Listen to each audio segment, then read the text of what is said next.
यह कथा बौद्ध भिक्षुणी विशाखा की है। विशाखा ने एक धनी परिवार में जन्म लिया था। उनके पास किसी चीज की कोई कमी नहीं थी। विशाखा के पिता का नाम धनंजय और माता का नाम सुमना था। उसके माता पिता शुरू से ही भगवान बुद्ध के प्रति श्रद्धा रखा करते थे। वह उन्हें बहुत मानते थे। बुद्ध के हर सभा में जाया करते थे। विशाखा भी बचपन से ही अपने माता पिता के साथ धर्म श्रवण को जानती थी। कहा जाता है कि विशाखा मात्र जब 7 वर्ष की थी तभी वह श्रोतापति के फल को उपलब्ध हो गई थी। श्रोतापति का अर्थ होता है ध्यान की धारा में बह जाना, यानी स्वयं को छोड़ देना, उस अस्तित्व के हाथों में और अपने में डूब जाना। मनुष्य जब भी अध्यात्म की यात्रा पर चल सकता है जब वो श्रोतापति को उपलब्ध हो जाए। ये मनुष्य के जीवन की अति महत्वपूर्ण पड़ाव है। मनुष्य के शरीर को 7 चक्रों में विभाजित किया जाए तो ये तीसरा महत्वपूर्ण मणिपुरी चक्र होता है। पहले 2 चक्रों तथा प्रकृति अपना काम करती हैं। उत्पत्ति, भय और क्रोध जो जीवन के अभिन्न अंग हैं। मणिपुर जिसे हिंदुओं ने उसे सचमुच बहुत ही सुंदर नाम दिया है, वो सच में मणि है। ये मनुष्य के भीतर का भाग्य खोल देती है। वो बंद होता है, बिना गुरु के सहयोग के वो कभी नहीं खुलता। पर जिसका खुल गया वो समाज के नज़रों में आपको पागल से लगेंगे। आप उन्हें कहेंगे कि वह तो दीवाना सा हो गया है। बहुत छोटी सी उम्र में ही श्रोतापति उपलब्ध हुई। विशाखा जब बड़ी हुई तो उसका विवाह श्रावस्ती निवासी मिगार श्रेष्ठी के पुत्रवर्धन हो गया। पुत्रवर्धन से उनका विवाह हो गया। जब विशाखा की मायके से विदाई हो रही थी तब विदाई के समय धनंजय सेठ ने अपनी बेटी विशाखा को 10 बातें संकेतों में समझाई थी। घर की आग बाहर मत ले जाना, फर्स्ट बात। सेकंड बात थी बाहर की आग घर में मत लाना। तीसरी बात बताई जो देता है उसको देना। चौथी बात जो नहीं देता है उसको मत देना। 5वीं बात जो देता है उसको भी और जो नहीं देता है उसको भी देना। 6ठी बात सुख से बैठना। 7वीं बात बताई सुख से खाना। और 8वीं बात बताई सुख से लेटना। और 9वीं बात बताई अग्नि की परिचर्चा करना।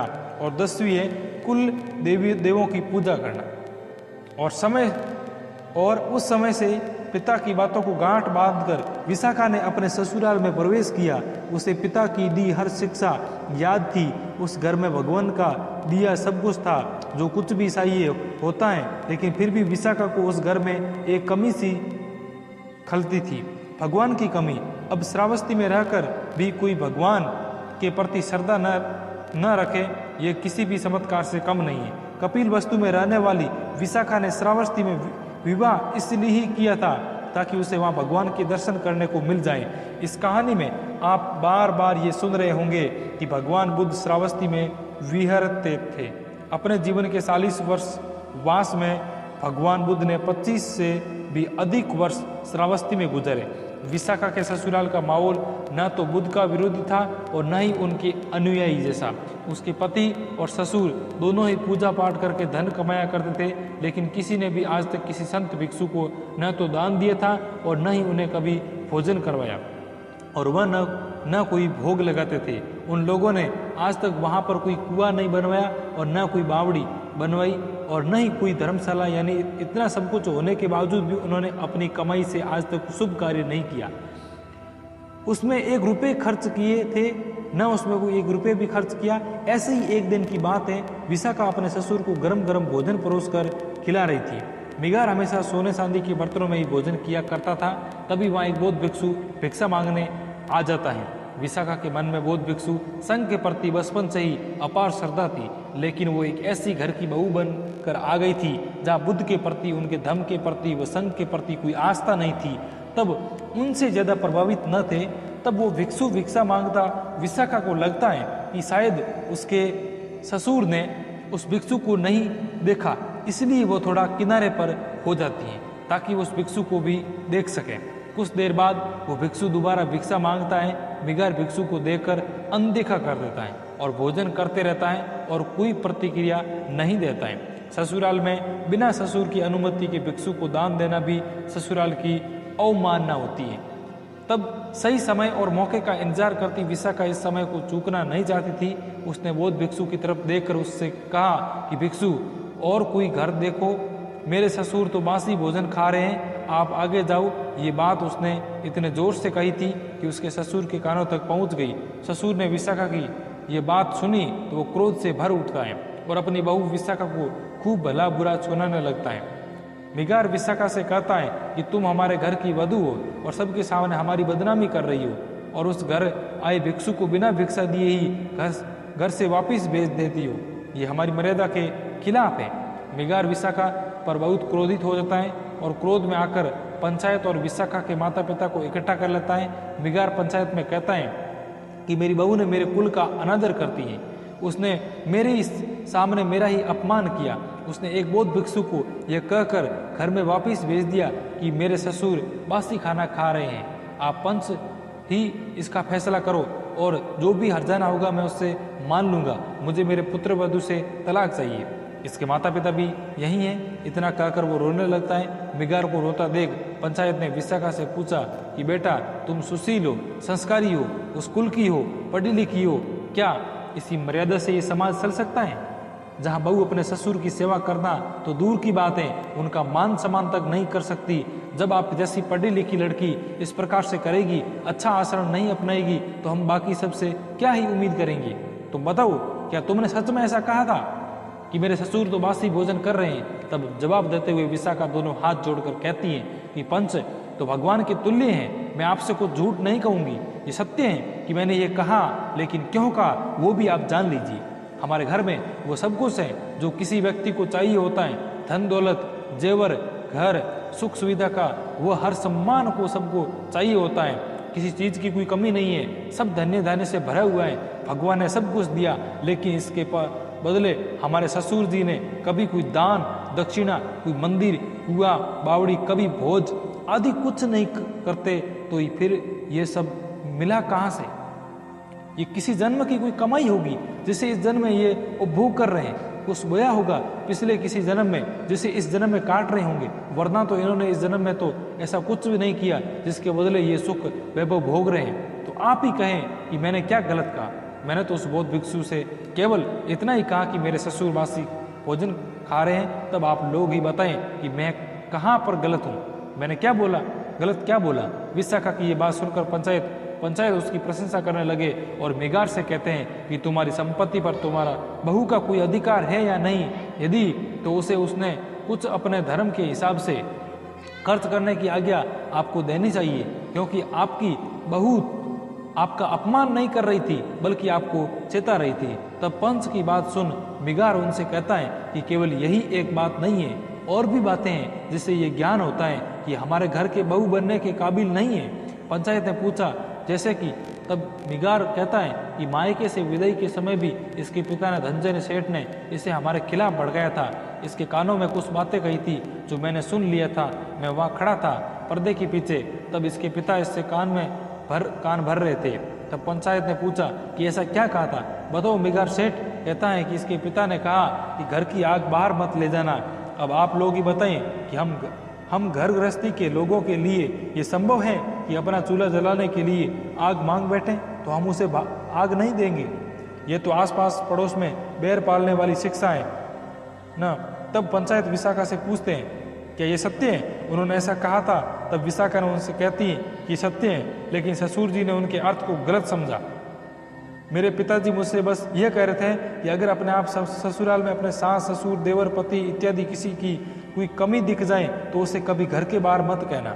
यदि घर में कभी लड़ाई झगड़ा हो जाए तो बात भी कभी घर के बाहर मत कहना। उनका यह अर्थ था। इस बात से अपनी बहू की बात सुन मिगार सेठ हैरान हो जाता है। तब वह कहता है कि बाकी शब्दों के अर्थ क्या मतलब था? उनके द्वारा कई हर शब्द से घर में बेर ही होगी। तब विशाखा पंचायत में कहती है कि मेरे पिता के कई हर शब्द का अर्थ ससुर जी ने गलत निकाला है। अब जब बात उन्होंने रखी तो मैं बाकी सब का भी अर्थ बता देती हूँ।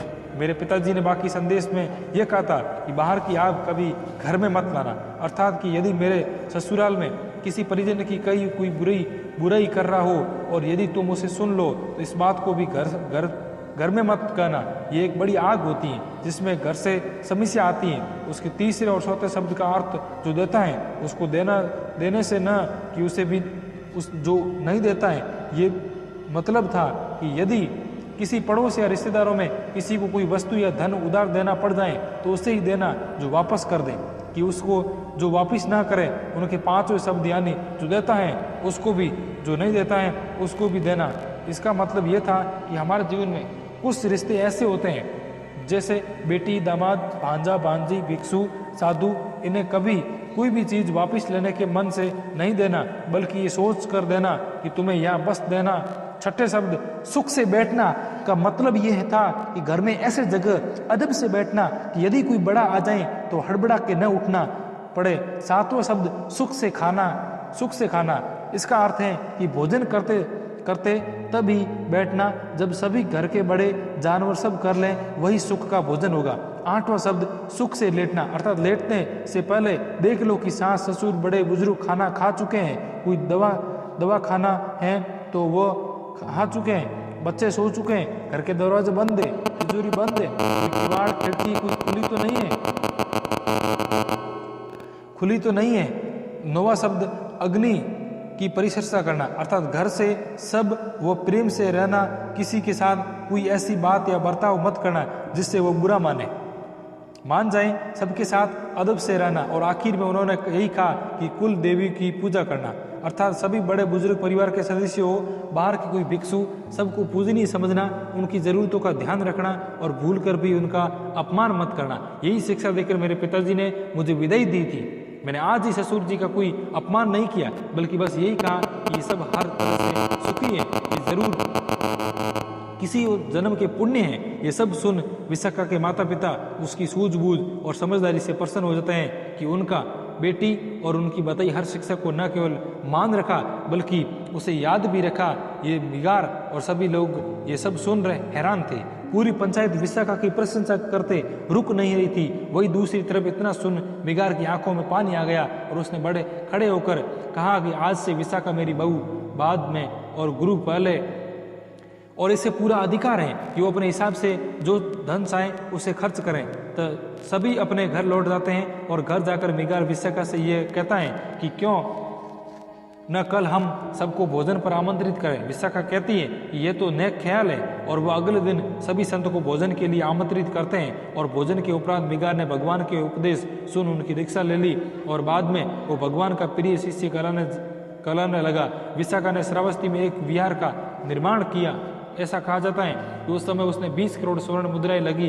वह 1000 भिक्षुओं के रहने का 5 मंजिला विहार था, जिसके अवशेष आज भी श्रावस्ती में देखे जा सकते हैं। कहा जाता है कि विशाखा भगवान बुद्ध की प्रमुख उपासिका में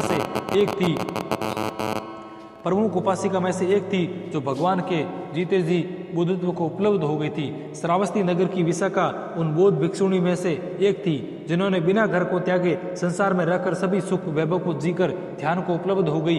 परम भाग्यशाली थी विशाखा श्रावस्ती। कितनी भाग्यशाली रही होगी ऐसे हीरो को अपनी गोद में जन्म देकर। तो दोस्तों आज की वीडियो में इतना ही, मिलते हैं नेक्स्ट वीडियो में, तब तक बने रहिए। और यदि दोस्तों आपको कहानी अच्छी लगी है तो वीडियो को लाइक कर दीजिए और चैनल को सब्सक्राइब कर दीजिए और घंटी वाले निशान पर क्लिक कर दीजिए ताकि कोई भी हम यूट्यूब पर वीडियो अपलोड करें तो आपको सबसे पहले आपको नोटिफिकेशन प्राप्त हो। चलिए दोस्तों आज की वीडियो में इतना ही, मिलते हैं नेक्स्ट वीडियो में, तब तक बने रहिए। जय भारत,